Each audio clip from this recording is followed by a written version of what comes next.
Olá, meu caro ouvinte, que alegria ter você aqui comigo para mais um programa Sabedoria para o Coração. Esta é a nossa penúltima mensagem na minissérie Trabalhando em Solo Rochoso. Estudaremos Juízes 16 e o título da nossa meditação é Brincando com a Tentação. Um tempo atrás li que 300 baleias ficaram encalhadas em uma praia. Biólogos marinhos explicaram o mistério. As baleias tinham ido caçar sardinhas e ficaram presas em águas rasas quando a maré desceu. Uma criatura tão poderosa e forte foi, na verdade, conduzida a uma armadilha por criaturas muito menores e mais fracas. Quando o crente em geral pensa em Sansão, várias coisas vêm à mente. Por exemplo, ele foi um cara que nunca gastou um centavo sequer com cabeleireiros. Ele foi o Hércules da Bíblia, e ele foi o campeão dos pesos pesados da antiguidade. Todavia, podemos dizer que ele foi mais parecido com uma baleia caçando sardinhas, prazeres sexuais proibidos, os quais, no fim, o deixam encalhado depois que a maré da sua vida passa. Deus nos fornece mais informação sobre Sansão do que muitos dos outros juízes na história de Israel. Esses juízes foram indivíduos escolhidos por Deus para dar bom exemplo e liderar o povo de uma forma que honrasse o Senhor. Sansão, porém, fez o contrário. Na verdade, Sansão servirá de ilustração sobre a condição pecaminosa da sua nação Israel. O pano de fundo para a vida de Sansão se encontra em Juízes 13, verso 1, onde lemos: Tendo os filhos de Israel tornado a fazer o que era mal perante o Senhor, este os entregou nas mãos dos filisteus por 40 anos. Ou seja, a nação será perseguida, alvo de pragas, golpeada, será subjugada e ferida por outra nação cruel. Os filisteus no futuro produzirão sua própria versão do Hércules. Nós o conhecemos pelo nome de Golias. Os filisteus eram o pior pesadelo de Israel. Enquanto estiveram sob o domínio dos filisteus, os israelitas, em certas ocasiões, foram proibidos de trabalhar até com ferro, já que poderiam findar fabricando espadas e lanças. Na verdade, eles precisavam de permissão até para afiar um machado. Esse é um dos motivos por que vemos Sansão lutando contra os filisteus, usando uma queixada de jumento como arma. Os dias de Sansão são dias de domínio filisteu. Porém, precisamos entender que isso aconteceu por causa da apatia e rebelião espiritual de Israel. Nesses dias, Eli era o sumo sacerdote.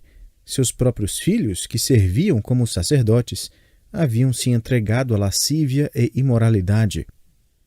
A nação inteira tinha se enveredado pelo caminho da apostasia. É nesse contexto que o Senhor dá a Israel uma ilustração visível e tangível do adultério do povo contra o Senhor.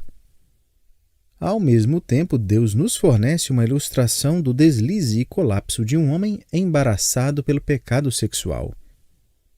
A propósito, os primeiros dias de Sansão foram muito promissores. Um anjo diz aos pais de Sansão que o menino será dedicado desde a infância a viver o voto de Nazireu, que era um voto de santidade e pureza para servir de testemunho peculiar da santidade e pureza do Senhor.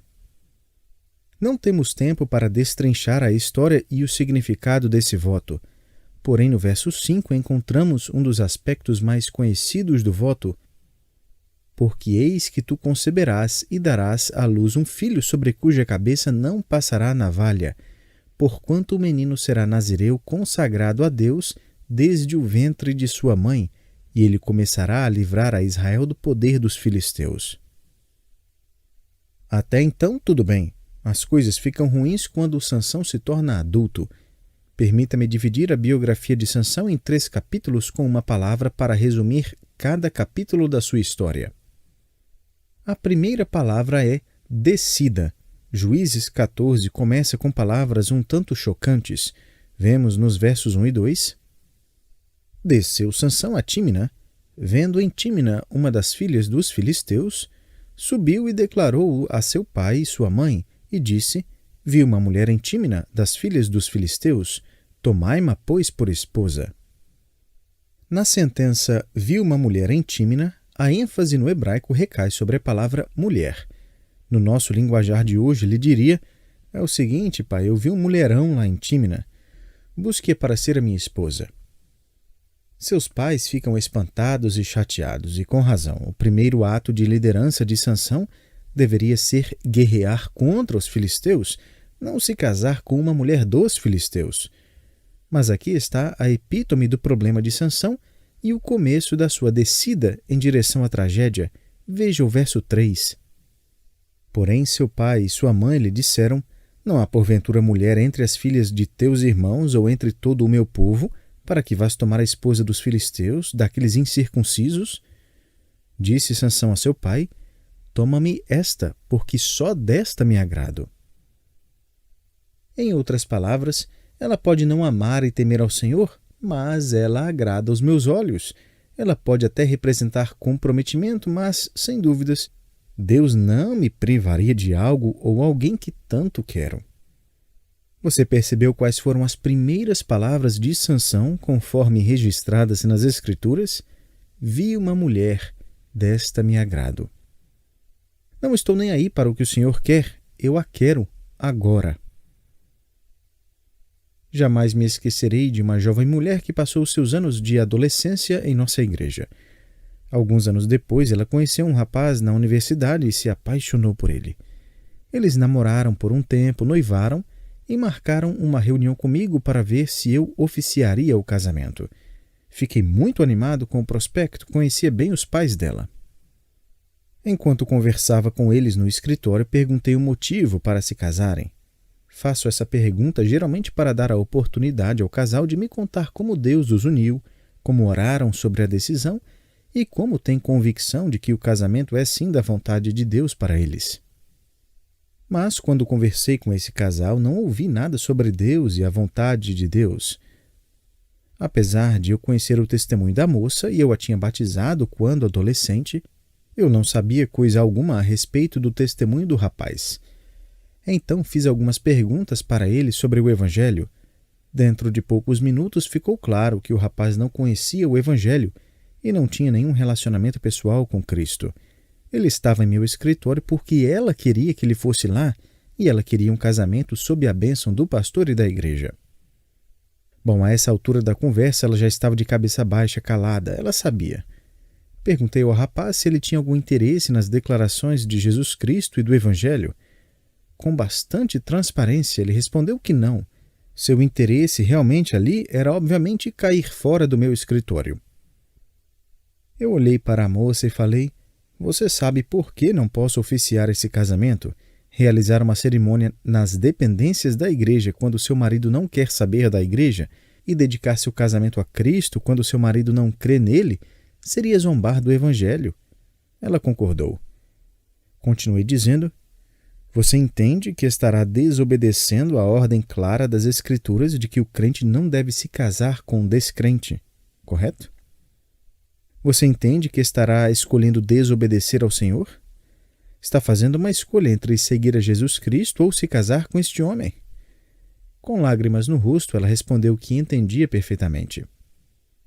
Eu continuei: como seu pastor e líder espiritual, a melhor coisa que posso fazer agora e aqui mesmo neste escritório é encorajá-la com o seguinte: não desobedeça a Cristo. Acabe com esse noivado até que ele creia no Evangelho e receba a Cristo como seu Senhor e Salvador.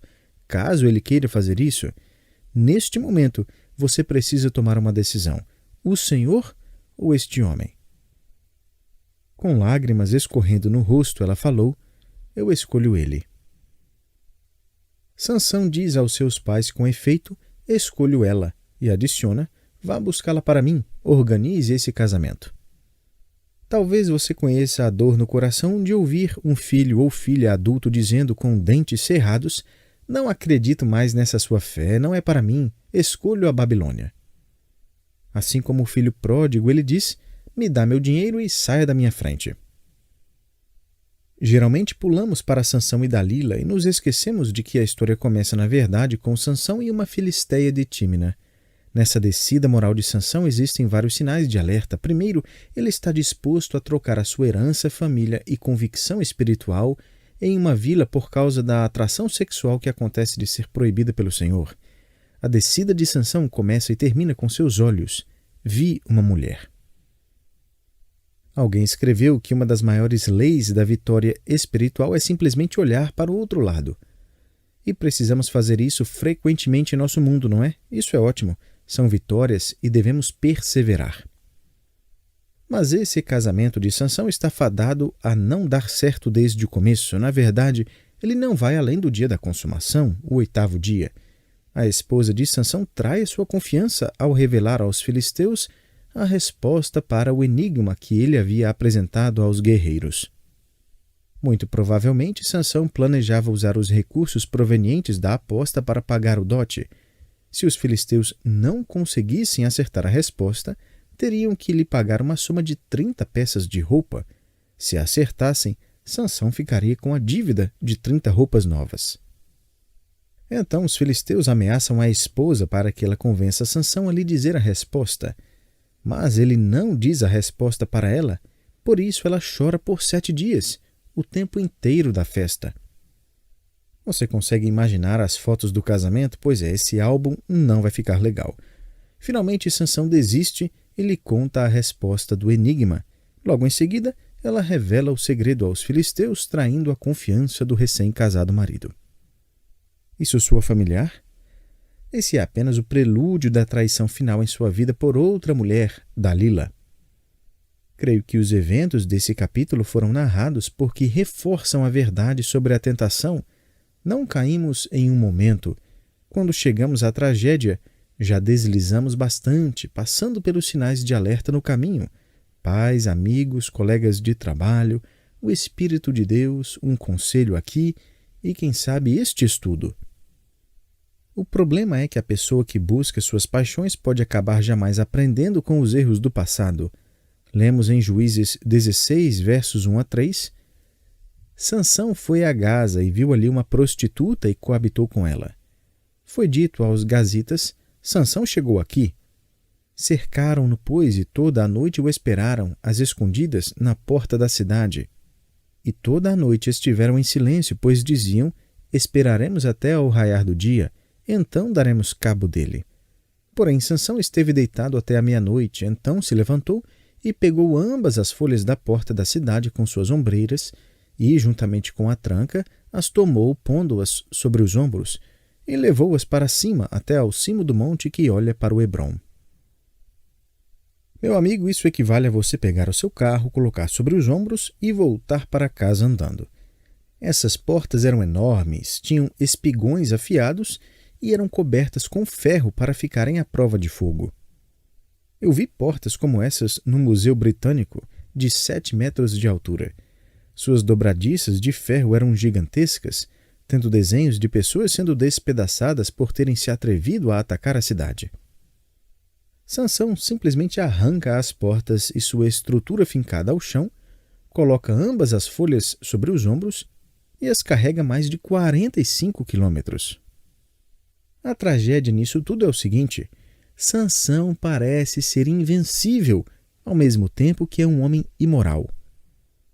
O perigo no capítulo 16 é que Sansão parece escapar ileso da sua imoralidade. E lembre-se do seguinte: a nação de Israel também pensa estar escapando ilesa da sua fornicação. Sansão tem poder sem pureza, ele tem força incrível sem qualquer domínio próprio. Ele é um Hércules sem santidade, e essa é uma combinação perigosa. O problema é que Sansão cresce cada vez mais nessa lenda israelita. Os israelitas ficam felizes demais com essa última demonstração de força por seu juiz invicto. E daí que ele acabou de se deitar com uma prostituta, olha só, ele arrancou os portões daquela cidade pagã. Todo mundo o cumprimenta quando chega em Hebrom e joga os portões no chão, tremendo com o peso. Se fosse hoje, ele ficaria ali exibindo seus músculos, enquanto os israelitas fariam uma fila para fazer uma selfie com ele. Que juiz top! Sansão, me dá um autógrafo? Aqui, ó, na minha Bíblia. Escreve o seu verso preferido também. Veja bem, o palco foi preparado para Sansão cair. Agora, esse peso pesado entrará no ringue contra uma peso-pena. ela o derrubará e ele ficará no solo, quase que permanentemente. Mas as coisas não começaram com Dalila. Em seu livro intitulado A Próxima História, Tim Challies escreve: em 2006, a empresa AOL cometeu um erro épico. Como parte de um projeto de pesquisa, a empresa acidentalmente tornou disponível ao público uma quantidade enorme de dados compostos do histórico de buscas de usuários no decorrer de 3 meses. O total foi cerca de 21 milhões de buscas online. Antes de a AOL liberar os dados, eles atribuíram um número anônimo para os usuários. Mas não demorou muito para que os números fossem ligados a nomes reais. A AOL percebeu o equívoco e removeu os dados do alcance público. Mas os históricos de buscas já haviam sido copiados e colocados na internet. Tim Challies continua: foi possível reconstruir, pelo menos em parte, a vida de uma pessoa com base nas buscas online que fez num determinado período. O mais impressionante nessas buscas foi a forma como as pessoas transitavam naturalmente do normal e corriqueiro para o revoltante e perverso. Por exemplo, um usuário partiu de uma busca por pornografia infantil para uma busca por jogos para usar num evento com jovens da igreja. Outros usuários, desprezados por seus amantes, buscaram maneiras de se vingar, enquanto outros exploraram formas de trair os seus cônjuges. Challies conclui com algumas perguntas. O que os seus dados de busca na internet revelariam sobre você? O que você estaria disposto a mostrar para o seu cônjuge, seus pais, seus pastores? Nossas buscas são janelas profundas para os nossos corações. Essas são ótimas perguntas. A pergunta típica é: o que seu histórico de busca diz sobre os lugares por onde você passou? Mas creio que ainda existe outra pergunta à luz do padrão da vida de Sansão, e ela é a seguinte: para onde essas buscas o estão levando? Pense nisso da seguinte forma: seu histórico de buscas online é a trilha pela qual você caminha. Ela não é somente a trilha por onde você andou, mas é também a trilha que cria à sua frente e para onde ela o leva. Talvez seja um amigo com o qual reconecta nas redes sociais, mas é uma pessoa com quem não deve se relacionar. Talvez seja passar horas jogando jogos de computador que possuem conteúdo sexual e nutrem e abrem as portas para outros vícios. Entenda que essas e outras atividades podem não representar Dalila abertamente, mas elas o conduzem àquela vila dos filisteus, para aquela cidade de Gaza. E sua descida está pegando mais velocidade. Perigo está logo adiante. No seu livro A Busca pelo Caráter, Charles Swindoll escreve as seguintes palavras profundas: a vida é uma floresta. Nos momentos mais inesperados, somos atacados. Ataques traiçoeiros nos deixam desequilibrados conforme se enrolam ao nosso redor. É de se esperar que o Salomão mais idoso escreveria: ouve, filho meu, e sê sábio, guia retamente no caminho o teu coração. Provérbios 23:19. Jay Reitman experimentou grande perigo enquanto caçava no norte da Califórnia. Ele subiu até uma pedra grande, no recostado de um desfiladeiro pedregoso. Quando ergueu a cabeça para olhar sobre a pedra, sentiu um movimento do lado direito da sua cabeça. Uma cobra cascavel tentou picá-lo, mas errou a sua orelha. Mas as presas da cobra ficaram agarradas no colarinho do seu suéter de lã. Com a velocidade da picada, a cobra findou sobre seu ombro esquerdo. Em seguida, o bicho se enrolou no seu pescoço. Quando Jay agarrou a cobra atrás do seu pescoço com a mão esquerda, sentiu o veneno quente descendo contra a pele do seu pescoço, enquanto o chocalho da cobra balançava furiosamente. Daí Jay perdeu o equilíbrio, caiu para trás e começou a descer de cabeça o recostado íngreme em meio a arbustos e pedras, com seu rifle e binóculos presos ao lado do corpo. Posteriormente, Jay explicou para os policiais: acabei preso entre algumas pedras de cabeça para baixo, sem poder me mexer direito. Com minha mão direita peguei o rifle e o usei para remover as pedras do meu suéter, mas a cobra ainda estava numa posição adequada para dar outro bote. Ela tentou umas 8 vezes. A única coisa que conseguiu foi acertar meu rosto abaixo do olho com o nariz. Fiquei com o rosto virado para que a cobra não conseguisse me acertar, mas ela estava perto demais. Esse bicho e eu ficamos nos encarando de perto, olho a olho, e descobri que cobras não piscam. Suas presas eram como agulhas. Finalmente consegui pegá-la novamente. A única coisa que consegui fazer foi segurá-la até matá-la sufocada. Essa foi a única saída. Meu medo era que, com tanto sangue descendo para minha cabeça, acabaria desmaiando antes de a cobra morrer. Quando ele finalmente tentou jogar a cobra morta para o lado, ele não conseguiu soltá-la. Ele falou: tive que arrancar meus dedos do pescoço dela para soltá-la. Um dos guardas florestais lembra do momento em que se encontrou com Jay. Ele conta: Jay veio andando em minha direção segurando a cobra na mão. Daí ele disse com um sorriso no rosto: quero registrar uma queixa contra a vida selvagem aqui deste lugar. O problema de Sansão é que ele agarrou firme o pecado. A essa altura, ele não vai mais tentar arrancar os seus dedos do pecado, e esse pecado está vivo e vai muito bem. Vi uma mulher, ela me agradou. Não demorará muito até que Sansão não consiga mais enxergar nada. A segunda palavra na biografia de Sansão está prestes a começar. Vamos parar por aqui e continuar em nosso próximo encontro. Desejo concluir o estudo de hoje com uma oração dos puritanos retirada do livro O Vale de Visão. Ore comigo. Ouça-me por causa de Jesus. Sou pecaminoso até mesmo quando ando mais perto de ti. Foi pela tua misericórdia que não morri muito tempo atrás. A tua graça me deu fé na cruz, pela qual te reconciliaste comigo e me reconciliaste contigo, atraindo pelo teu grande amor, julgando-me por inocente em Cristo, apesar de ser eu de mim mesmo culpado. Doador de todas as graças, olho para ti em busca de força para mantê-las em mim, pois é muito difícil praticar aquilo que creio. Fortaleça-me contra as tentações.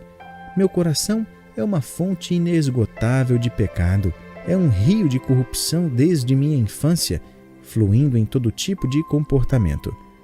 Os dardos de Satanás rapidamente me inflamam e o escudo que deveria apagá-los facilmente cai da minha mão.